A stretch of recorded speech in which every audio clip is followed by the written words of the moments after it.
আরে অর্পণ, কি করছো তুমি এখানে? এটা আমি একটা অনেক বড় গল্প ছোট করে বলি। যখন আমাদের শ্রীকৃষ্ণের যখন দ্বারকায় প্রয়াণ হয়েছিল, তারপরে ওনার যে দেহ সে সমুদ্রে গিয়ে ওখানে নশ্বর দেহ ওখানে যেটা ছিল সেটা তখন উড়িষ্যার কোনায় যারা সবর বলে তারা তাকে নীলমাধব রূপে পুজো করতো।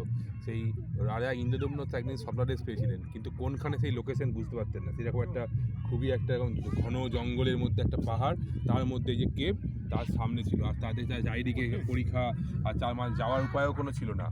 তখন ওনার মহারাজ খুবই যখন চিন্তান্বিত কী করে পাবেন খুঁজে জগন্নাথ দেবকে, তখন তিনি ওনার যে প্রধান পুরোহিত বিদ্যাপতি তাকে তিনি পাঠান। তিনি ওই সবর তার যে হেড তার মেয়ের সঙ্গে তার প্রণয় হয় এবং বিয়ে হয়। তখন পরে যখন শ্বশুরমশাইয়ের সঙ্গে একদিন তখন ইচ্ছে প্রকাশ করেন যে নীলমাধবকে দেখবে, তখন তিনি তাকে চোখ বন্ধ করে শ্বশুরমশাই এই কেভের কাছে নিয়ে যান। কিন্তু তার পকেটে তিনি কিছু সর্ষের দানা রেখে গিয়েছিলেন।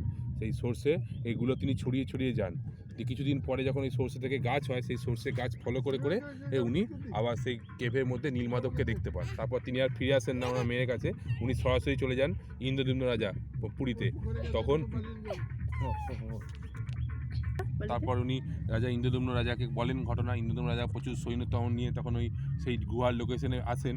কিন্তু আশ্চর্যের ব্যাপার হচ্ছে, যখন তিনি গুহার মধ্যে ঢোকেন তখন তিনি দেখেন নীলমাধবের মূর্তি একবার দর্শন দিয়েই ভ্যানিশ হয়ে গেল, আর নেই। তখন মহারাজ তো আরও দুঃখ পেলেন, বলছে তাহলে কোনো ভুল হলো। তখন তিনি আবার স্বপ্নাদেশ পান যে না, আমি এখানে না, আমি এবার আর জঙ্গলের মধ্যে নয়, এবার আমি সমস্ত জগতের সবাইকে আমি দর্শন দেব। পুরীর মন্দির স্থাপনের জন্য তিনি নির্দেশ দেন। কিন্তু মন্দিরের জন্য তখন স্বয়ং বিশ্বকর্মা এসেছিলেন, একজন বয়স্ক ছদ্মবেশে, যে তিনি ওখানে যে কোনো একটা কাঠ ওখান থেকে নিয়ে সমুদ্র থেকে ভেসে এসেছিল, সেই কাঠটাই সেটা একটা অন্য গল্প। কিন্তু নীলমাধব কীভাবে জগন্নাথ দেব হলেন সেই গল্পটাই এখানে আমরা ফুটিয়ে তোলার চেষ্টা করেছি। বাহ, তুমি একটু কেভটাকে ঘুরিয়ে দেখাও, তাহলে তুমি ভালো বলতে পারবে।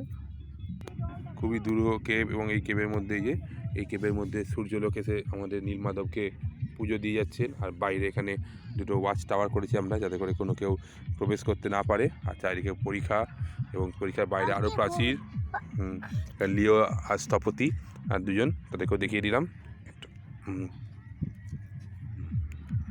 এই যে বাসে করে এখন টুরিস্টরা আসছে, এই বাস উল্টে গেছে, আর ট্রেনও আছে এই যে এদিকে। হ্যাঁ।